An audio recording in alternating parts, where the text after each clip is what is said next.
Hello, today is Thursday, the 28th of August. We are kind of in the dog days of the last week of summer, and it's been really tricky trading. Very sideways. I think, when I look at a lot of techs, everyone's talking about, the decline in tech stocks. When I look at all of the big tech stocks and include NVDA in that, they all seem to be in a wave 4 pattern, which means the high's not in for this whole swing that we've made from April. But it does also mean that it's very choppy and sideways and pretty difficult sideways trading. That's just kind of where we are in the chart, if you like. Last night's NVIDIA earnings was a pretty interesting. If you just look at their earnings and what they reported, it was another, smash it, be everything NVIDIA, which the whole AI market, I think is quite a bubble, and I'll explain why that's not a bad thing. But when the results came out, everybody kind of looked at the ticker and it kind of bit of a wobble, and everybody's trying to, what's the story? Why is it selling off? Sometimes there were reports. Obviously, they had a big buyback, which people didn't like, and they did miss estimates for data center sales. That's the first time that they've kind of missed estimates for anything in kind of 2 years, and that really wasn't the big picture. But I guess the market thought that the forward guidance wasn't quite as robust as they were hoping it would be, and everybody's now wondering, what's the real story? Is this just summer noise? Is it really China risk? Is it what's really going on? And I don't think there is any story, and I don't think that people kind of really do know. One thing though, the tech stocks and the Nasdaq are really correlated to crypto. So if we continue sideways in this wave 4 correction, we could see it bumpy for another month, and that's pretty important for crypto, because seasonally September is not crypto's best month. August is kind of, if we look back since 2013, you can see that since 2013, 8 times August was red and only 4 times was it green, and September is exactly the same, with perhaps slightly higher losses. The good news is that almost never, is October bad. And when we look at the monthly, October, November are really kind of blow it out of the park months where this completely gets reversed. Now, given that we've had, 4 months higher, 5 months higher if you count ETH, a pullback month in September, in August and September wouldn't be a surprise. The one thing I think that's important here going forward is not to get chopped up in this sideways noise, because the really good opportunities of September, October and November, the really good opportunities of October and November are to come, and potentially buying the dip in September. Now, September isn't always bearish, but 8 times versus, 50% of it's 50% higher. So 8 times, 8 months red, 4 months green. Not really good odds, unfortunately. That doesn't mean that within the swings there aren't going to be trading opportunities, but it's not going to be the kind of trading opportunities where you can just buy the low and then walk away and leave it, and it keeps going and doesn't come back. So that's kind of where we are. We're in month-end window dressing. Now, today and tomorrow, normally, as we go into month end, we see financial window dressing where markets and try to make their portfolios and their monthly results look better. We tend to go sideways, and in Bitcoin month end, the last Friday of the month for Bitcoin and Ethereum, and for spot options in crypto expire on the UK Open tomorrow morning in Bitcoin. And so what you see very often is you tend to get pinned at a price and you go sideways. And if we are going to make a move, then it tends to come after those options expire tomorrow morning UK time, and we'll see which way we go from there. Quite often on a Friday, that's the high or the low of the week. So let's take a look at where we are. Let's take a look at NVIDIA first of all. For me, this is, it was a bit choppy sideways. We're holding these highs. We're not able to close above 183.50, and we're in this choppy sideways range. And quite often a wave 4, it's a 5-wave, it'll be a 5-wave correction rather than just a 3-wave correction. Triangles or wedge patterns are what you very often see in a wave 4. And the most correlated market to crypto is, of course, the NASDAQ. And if we take a look at where we are, we're holding these daily moving averages pretty nicely. We could just continue higher from here. If I go down to a 4-hour though, I think with this first swing that this is quite likely to be just a correction and another swing lower, and the most likely place that we bottom is around 22,800. Remember, this week it's a lot. It's month end on Sunday. It's all we've got the last trading day for the month for stocks and stock indexes really though is Friday. And we've got the Bitcoin options expiration, and then we've got a 3-day holiday weekend with the big Labor Day holiday in the United States. And so it kind of makes one of those weekends, whenever you get a 3-day holiday weekend like that, particularly in the United States, is you will tend to see a reversal around it. So if we see a reversal ahead of the weekend, we will tend to see the trend resume after the weekend and vice versa. I would not be surprised if we rally here because it's month end and a big 3-wave move and then one more swing lower in this NASDAQ before we bottom. If we look at the daily, that's going to put us underneath these daily moving averages, which we've done before. But one of the cool things about that, when you do that, is when you do and you bounce back, regaining them usually is a good sign that you stopped going down. So that's where we are in stock indexes and sideways chop, and so many of the tech stocks that I look at are in very similarly in that wave 4 position from the low that we made in April, so more upside to come. The most interesting chart for me I'm watching is ETH. ETH is massively outperforming Bitcoin. The inflows into the ETH ETFs are 10 to 1. I am really bullish stable coins. I am really bullish them just because I really do think that the US government's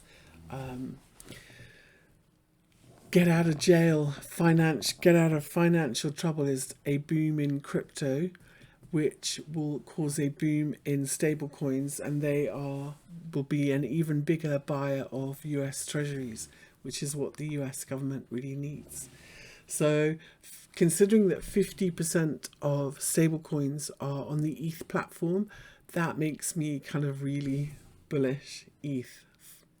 A lot of people talk about, the difference. There's a big difference between ETH and Solana or ETH and Bitcoin.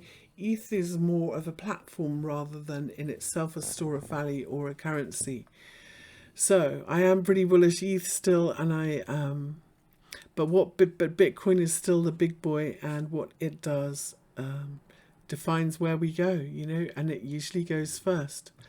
Now, when we started this week and I looked at this Bitcoin chart, we'd been in this, whenever you're in an upswing, you look at a sideways range, and whichever way you break out of it kind of gives you the trade. But for me, the weekly close is the key. So we had a pretty nasty move on Sunday with that whale selling, which I think actually was all a trade. I don't think it was an oopsie fat finger. And so when I look at this, for me, was the really key level, 112,000 in Bitcoin, for a number of reasons. If I go back to this April low, I see this as 236 fib support, which for me is the main trend support. It's also really important for this swing high that we made in May and this swing low, so in August, beginning of the month. And so that becomes important support and resistance. At this point, some people will argue, well, haven't we completed a three-wave correction from this high that we made on the 14th of August mid-month? And when I look at it a bit lower, like if we get under the hood, right, one of the things about three-wave corrections is not only do they look like this, but this wave in the middle, the B wave, if you like, has to be three waves as well. So actually it looks like this. And what I can't see when I look at this move in Bitcoin, so we have the high that we made on the 13th of August, and this move here, I can't find any way to make that three waves.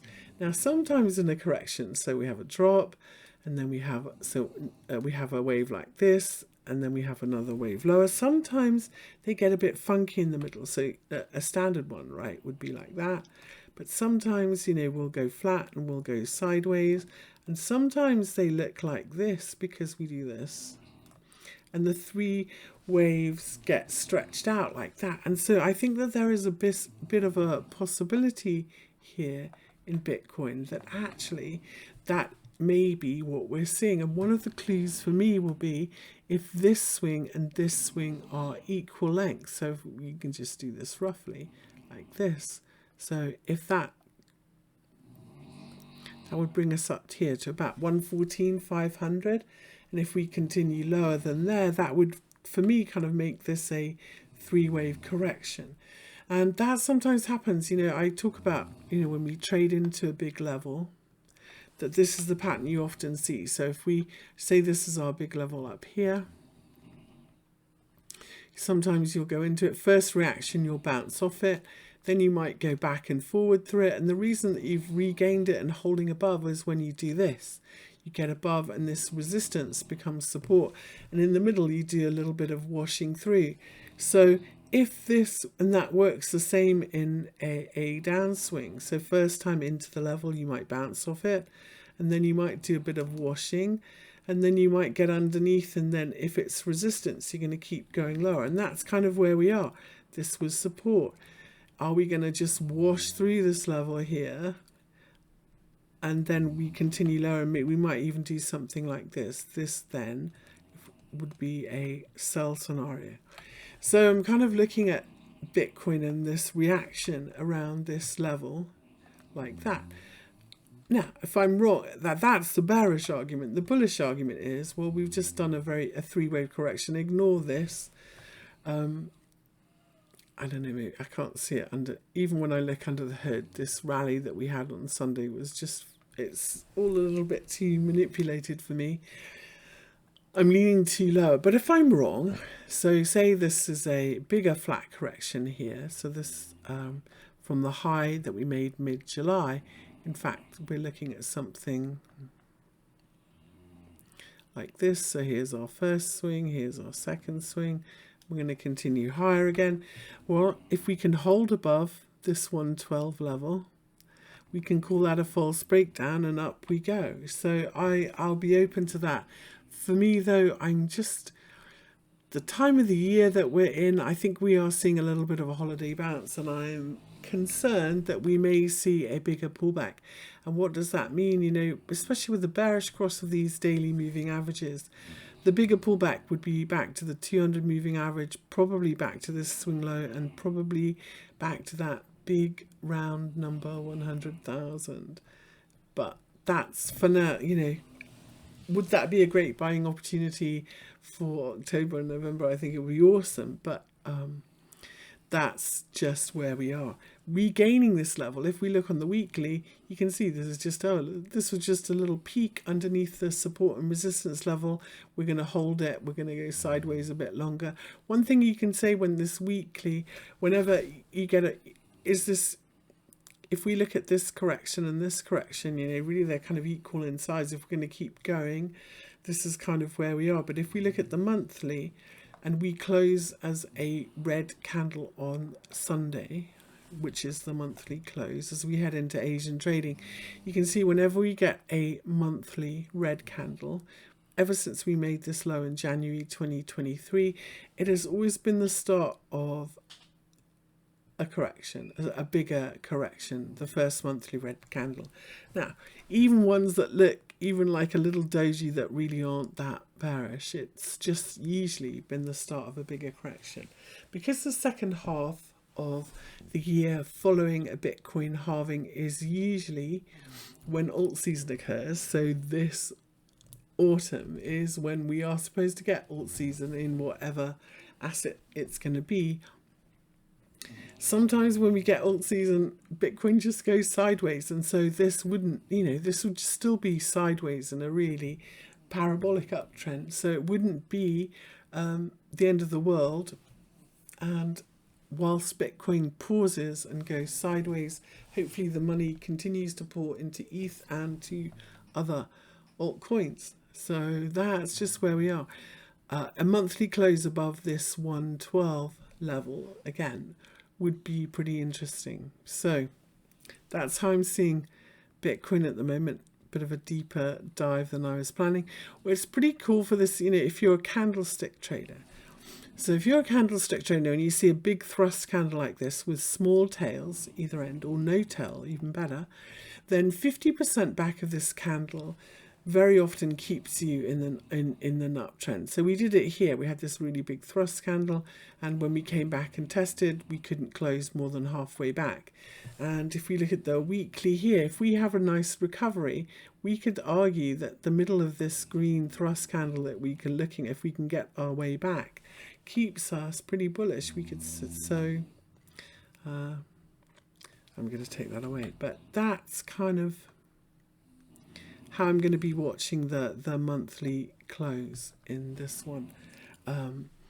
A good recovery here, likely after faking out at the top of the range and then faking out at the bottom of this sideways range that we've been in since the beginning of July, kind of keeps us sideways.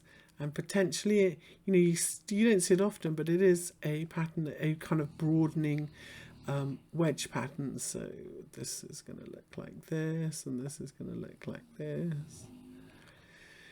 And yeah, we hold this and we get past the halfway point. We can be looking at the top of this sideways range for Bitcoin. And a high tide floats all the boats, and Bitcoin is the biggest boat.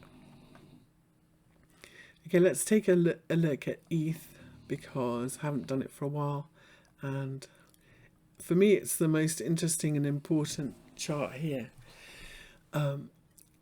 In these markets, all markets, whenever you return to previous big deal highs and lows, it's always tricky, because there will always be profit taking.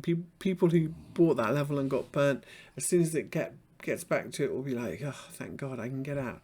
We saw it here we made a really decent high in March 2024, and when we retested it in December, slightly higher high, and it was a false breakout. Here we are retesting the highs from 2021 in ETH, and we've seen a little bit of a pullback. If we measure where we are from the low in June 2022, this is also our equal measured move level at 4,500, and quite an interesting level, because if we reverse here and we drop back underneath 3,368, the most likely retrace of this entire rally would be 78.6. So we're looking at back to like 2,000. So we don't want to do that. First case then, so when I look, I'm going to look at the most recent swing we have done, which is like everything else from this April low. So the first level we really need to hold above is this 236 fib level, which is here at 4,113. We did it here, we didn't challenge it. We did it here, it was support, and that's when you get underneath that 236 fib, you tend to see a bigger pullback to the 38.2, but quite often the 50%. That's what we did here once we topped and we had made this swing. So I do not think this is a high in ETH unless we get a close below 4,113. I am still a buyer of the dip, and a nice three-wave move into this level would be, I think, a buying opportunity. At the moment, though, even though we've got all this buying, we really are kind of stuck sideways in the middle of a nasty summer range. And just like a lot of assets, this one looks like 3 waves down, and this is looking a little bit corrective, not out of the weeds yet. When we look at the low we made from the 19th of August, this is 5 waves. Normally you would expect a big 3 wave back. Perhaps this was it. Perhaps this is wave 1 and we continue higher from here. But whenever your moving averages, particularly these are 4-hour moving averages, are all flat here in the middle, it kind of points to a nowhere land. And I honestly would not be surprised to see another swing lower here in ETH. But I think a lot is going to depend on how this weekend unfolds into month end and how it behaves after the options expire at the UK Open tomorrow. So a little bit tricky for me, though. This 4,100 level is going to be a really big deal. Underneath it we will see, unfortunately, much bigger pullback. One rule I have, and let's move out, one rule I have, when you have this, if you think that this might be a big 3-wave equal measured move, then actually the more important 236 fib is over both swings. So you put your fib retrace over both swings of this correction, which moves our kind of do or die level here down to 3,994, which is basically 4,000 rather than 4,100. So that is the kind of really do or die. We will see a much bigger correction. 3,300, 2,900 would be an interesting support level right in the middle of this range, but it would mean that this uptrend is over underneath this 4,000 level. It is possible to say, well, this is 5 waves. One thing I would like, fifth waves can really extend a long way. So we could see this as wave 1, wave 2, wave 3. And what we've just seen here is wave 1 of 5, right? So as long as this doesn't break, we could argue this was wave 1 of 5, 2, and we're going to see a big wave 3 and then continuing higher. So what happens here out of this little sideways range, holding above those previous highs, or underneath 4,000 would be bearish, pushing through above 4,800 does point to a proper breakout and much more upside in at least 2 more waves higher. So that's how I am seeing ETH. Solana, I'm not quite so bullish. I did a deep dive on Solana before, and this is another one where let's take a look at the weekly in this. One thing I'm always concerned about, so we had this big drop back to this previous low, pretty interesting support, really nice bounce from the weekly 200 moving average. The tricky area here, what if this is just the first swing of a correction and a B leg, and we're going to see another swing before we get our later in the year rally? The key level to push through is this equal measured move level here at 218. If we can push through that, we continue to 243 and 275. We could put fib retrace levels on this swing, and you can see that this equal measured move level here also lines up with that 61.8 fib retrace level. So 218.6 is pretty important, but if we push through it and push above it, I would be looking for 243 to 250, but the first target probably 275 for Solana.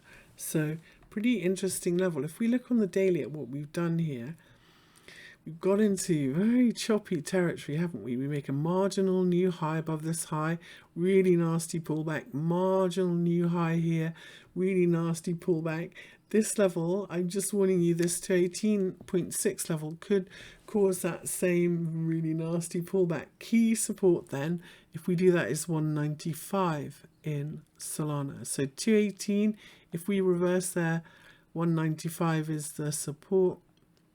It's not, ETH continues to outperform this one. We had a little bit of a Kanye effect, but yeah, it's still underperforming, unfortunately. Now, there are some charts that I'm finding really interesting and still watching, but they're all doing really nasty declining wedges or stuff like that. One that is outperforming, and I talk about M every now and then, is a little one called BERT. So little BERT here made a very nice inverted head and shoulders bottom over a long period in start of 2025, and this was the first target. And the reason this was the first target is it's a fib level, and if this is not an inverted head and shoulders pattern, that's where we would fail. And then the second target, which is the head and shoulders pattern target, and also 50% of this entire drop in BERT, which is the next upside target, is 0.1. And this fib level here, let's take these lines off and tidy up a bit. This target 1 that we have held above, let's go down to a lower level. This is a really good example of what I mean about important levels and the patterns that you make.